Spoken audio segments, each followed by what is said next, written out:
So you've drawn your storyboards. You have a variety of shot types, you've got all interesting compositions, they're annotated, you've got direction arrows, it's really clear what's going to happen. But there's one thing it doesn't tell you, and that is time. Storyboards cannot tell us about the time or pacing of an edit, but Pre-Viz can. Pre-Viz is just really rough video. Think of it as a video sketch. It can be live action footage, even shot on a phone, or it can be a mix of stills from your storyboard, live action footage, and even really rough test animation shots. This is simply to cut together so that we have pacing and that element of time which isn't present in a still static storyboard. It's not saying that a storyboard isn't a really useful tool, but sometimes when we're working on a really complex edit, having a Pre-Viz can help us plan it in a bit more detail, thus saving time in the long run, and helping us communicate to the whole team really effectively what we're making. The most basic Pre-Viz is a simple animatic.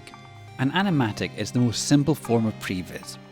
It's basically just the still images from your storyboard, edited to time with music or a placeholder soundtrack. This lets you know how long an individual shot is going to last for.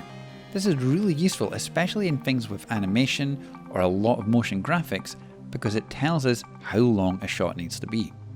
There's no point animating a 10-second long shot if in reality in the edit you only needed a 3-second shot. That's 7 seconds you've just wasted time, resources and money in some instances producing. As well as animatics, we have more developed Pre-Viz. Now with this we might have really rough placeholder animation shots. Now this can be useful if we have complex movement within a shot. Sometimes some of these complex camera moves and angles can be a little bit lost in translation, especially if it's a single continuous shot with a still animatic or storyboard.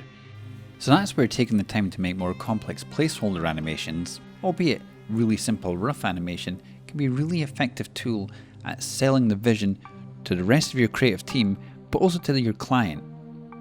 And as we contrast and compare a still animatic with a more developed Pre-Viz, we can clearly see as the idea develops, the sense of movement and what these complex movements involve is much more effectively conveyed.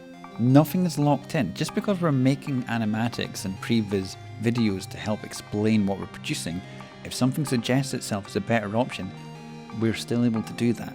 We aren't tied to either of these devices. They're merely tools to help us work more efficiently and communicate the overall vision.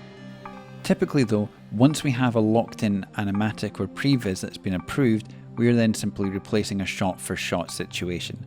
We're no longer adding additional things. There may be a little bit of frame fudging in terms of the duration of clips to refine that edit, but there's not going to be a new shot appearing at this later stage. This is still typically only after a client has approved a Pre-Viz or animatic and it's locked in. Up until that point, all the creative options are still on the table.